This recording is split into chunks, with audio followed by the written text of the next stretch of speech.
We're back, and unfortunately, the Pittsburgh Steelers facing their first loss of the season last week. Yeah, but they're back home for a historical matchup, welcoming the Cowboys into Acrisure. Let's hit it.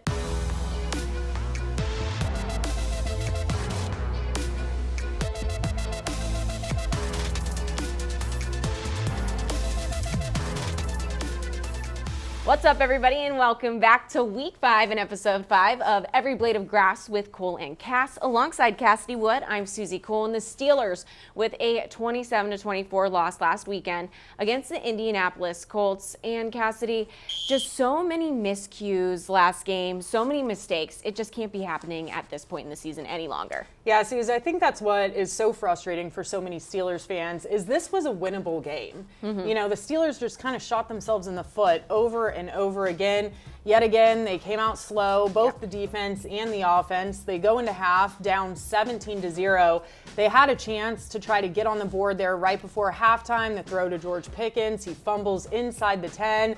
That was just a heartbreaker. There was also the dropped interception by Joey Porter that, you know, could have changed the tides as well in that first half. And then in the second half, they had their first drive of the game. You know, they could have come out and started that momentum for them in that second half. They get a delay of game. Just more penalties, more shooting themselves in the foot. And then, of course, the final drive of the game, the mess up that everyone was talking about really up until today. Frazier getting a tap on the shoulder. He, of course, snaps it to Justin Fields. Justin Fields is not paying attention. He's looking at the field of play, seeing where he's going to deliver the ball or if he's going to make a run, and he just completely misses the snap. Yeah, and unfortunately, this isn't the first time it happened. I mean, kudos to him after the game and post-game.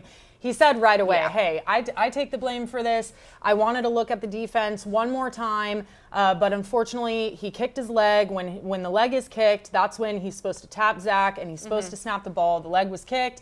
He needed to snap the ball. So unfortunately, that was on Fields. But like I said, this isn't the first time he's done this. I mean, he's been a part of 5 or 6 miscues at the line of scrimmage at this point. We saw it in the second half in Denver, in the first half in Atlanta. He had a fumbled snap in the first half against the Colts, and then this big one at the end of the game. So it's concerning. You did mention it right there, though. He took the initiative. He took the ownership of the mistake at the end of the game. And the positives that you can take away from Fields in this game is he's been relying a lot on his run capabilities, right? That's what he's known for, as being a young 25-year-old quarterback, still trying to find his way in this league. He's fast, arguably one of the fastest, if not the fastest quarterback in the league, right? But it really showed last game he was dynamic. He was making plays through the air. That's something that we want to see from Justin Fields, that he doesn't have to rely on that run game as much. He can now, be throwing up passes. Yeah, and he did make history, you guys. He recorded a new franchise record. He's the first quarterback in Steelers history now to record 300-plus passing yards, 50-plus rushing yards, and 2 touchdowns in the same game. So even though he did have these crucial mistakes that did happen, I mean, he's still etching his name in the Steelers history book somehow. So I guess that's a positive sign. And whenever we look ahead to this game against the Dallas Cowboys, will he still be in the driver's seat? We're about to see whenever we hit the second quarter. Now, when we look at the Steelers this season, they've been plagued with some injuries on their O-line. However, let's just take a look at this Dallas Cowboys matchup right now. Whenever you look at Sunday night, it's a little unfortunate for Dallas, however, slightly fortunate for the Steelers, which I feel guilty saying that. But the Cowboys are going to be without 2 of their leading pass rushers. So linebacker Micah Parsons is out week to week with a high ankle sprain. And then defensive end DeMarcus Lawrence, it's a little more significant. He's out 4 to 8 weeks with a foot sprain. So 2 of their leading pass rushers out for this game. Like I said, unfortunate for the Cowboys, but that's kind of a good thing for the Steelers. But the Steelers, a little bit on the up and up. Yeah, that's right, Suze, especially on that offensive line. You know, we've talked about it since the preseason, really, how banged up they've been getting on the offensive line. Now, though, it looks like Isaac Seumalo will be back in the mix on Sunday, which is a positive thing, especially considering, we always talk about the limited experience they have. To have him back will be great. However, the running back room getting hit hard right now. Jaylen Warren is out. Michael Pruitt is out. They got injured 2 weeks ago. They're still questionable. They don't really have a timeline on when they're going to be back. And then we saw Cordarrelle Patterson get injured as well on Sunday in Indianapolis. He stumbled off the field. Tomlin does say he's rehabbing, he's getting back, but still a question mark with him as well if he's going to be in the mix on Sunday. They did elevate running back Aaron Champlin to the active roster.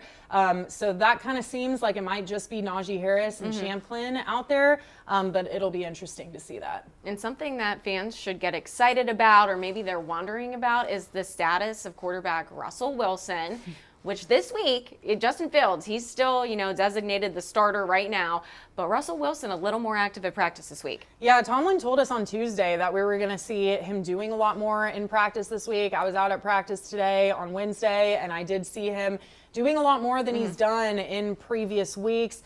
You can take a listen to what Tomlin had to say about his update on Russell Wilson.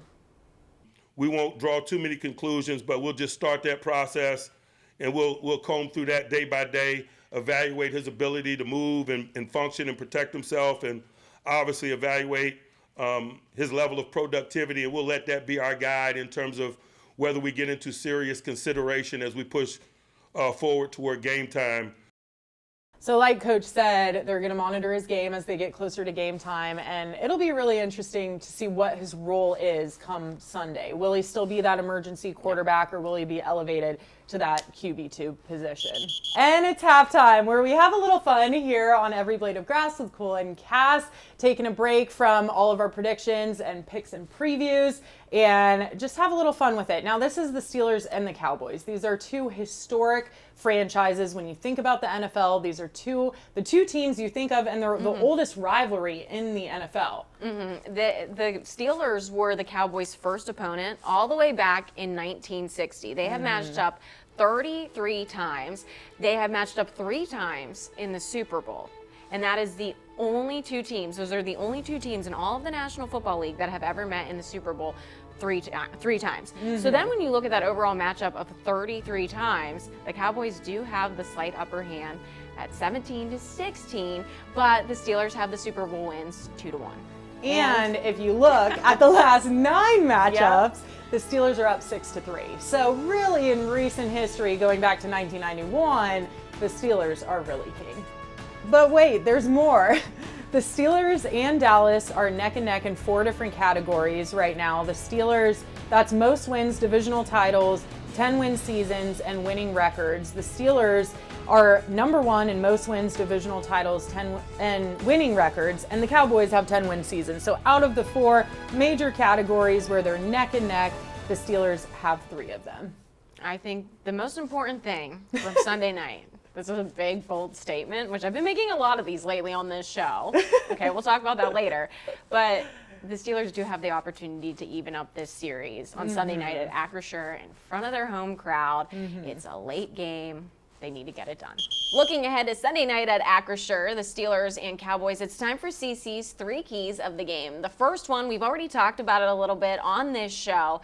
Dallas having some weak spots to their leading pass rushers out, so taking advantage of Dallas's weaknesses. Yeah, Suzie, and kind of going off of that, the offensive line, we mentioned Isaac Seumalo coming back, so that's going to be huge for the Steelers. They can create a solid pocket, and it kind of coincides with what we said last week. Use your Pickens, throw the ball more, get it down to George Pickens, and hopefully he doesn't drop it.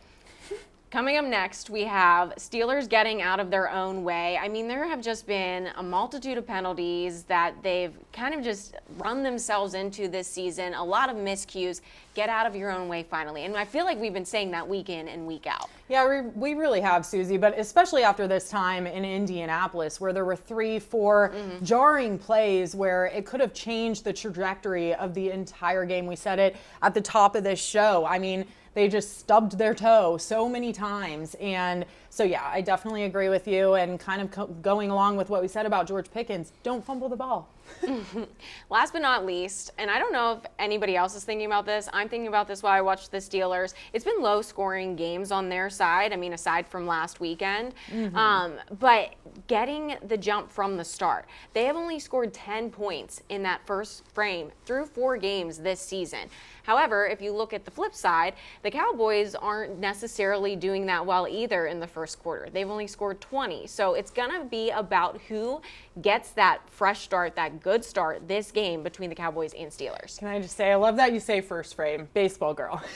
First half. Wait, really? Yeah, but I love it. I love it. No, but I agree with you, and it's both sides. It's defense and the offense. The defense gave up 17 points on Sunday. They just can't let that happen. And then the offense obviously needs to come out and start fast. We're still waiting to see that. My favorite segment of every blade of grass, whenever we get down to looking at the over for the games. Clearly, I'm a gambling gal after the last couple of weeks. The spread's sitting at 42.5. I think it's over. I'm going over 31-20 in favor of Dallas. Why are you laughing, Cassidy? Because I think you're awesome. Okay. I think, well, I'm also laughing because we've just been so bad. We've been so wrong. It has not been close. We know, you guys. We know it has not been close. In my defense, if you would have listened to me the first week and I said we got 2 touchdowns, I was correct. Yeah, you were right on that one. Hand up. Yeah, you were right on so that one. was good. If anybody listened to me there, you were good. Last week, not so much. But you know what? I'm sorry. I'm really feeling it this week. Okay. We did our homework. I really think, I think we got it this week. So what was your score again? I said 31-20 in favor of Dallas just because last week the Steelers defense seemed to kind of struggle against the Colts a little bit with the opening drives, 3 opening drives pretty well by Indy. I don't know. Interesting.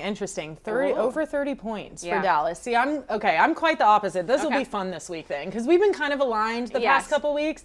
This will be a little fun. So I have Steelers winning it 24-21. Okay. I just think these are 2, like we said, historic franchises, and I think there's so much more that goes into it outside of the X's and O's. It's going to be an Acrisure. It's going to be a very loud environment. I know that game is, if it's not sold out yet, it's close to being sold out. I think it's going to be very, very difficult for Dallas to be able to execute what they want to execute.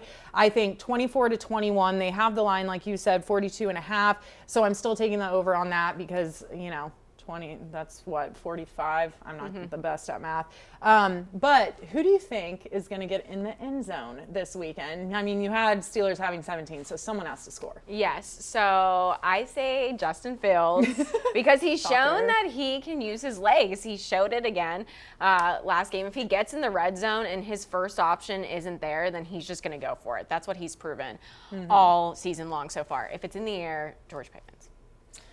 I like that pick. I mean, honestly, I couldn't argue with you there. I think Najee Harris is probably the only one that we could see on the ground getting in there. And like I said, he's probably going to have so many touches in this game because the running back room is just obliterated right now. Those are our picks for the week. Listen to us, don't listen to us. I'm not going to advise you either way. However, that's what we're both vibing with. Going into this week, the Steelers against the Cowboys at Acrisure Stadium, 8:20 kickoff. Watch the game with us. Go ahead and tweet at us at #EBOG. That's #EBOG. Go ahead and tweet at us. You can watch the game, tell us your thoughts, whatever you want. Leave some comments below, too, in the YouTube video. And I'll see you at Acrisure.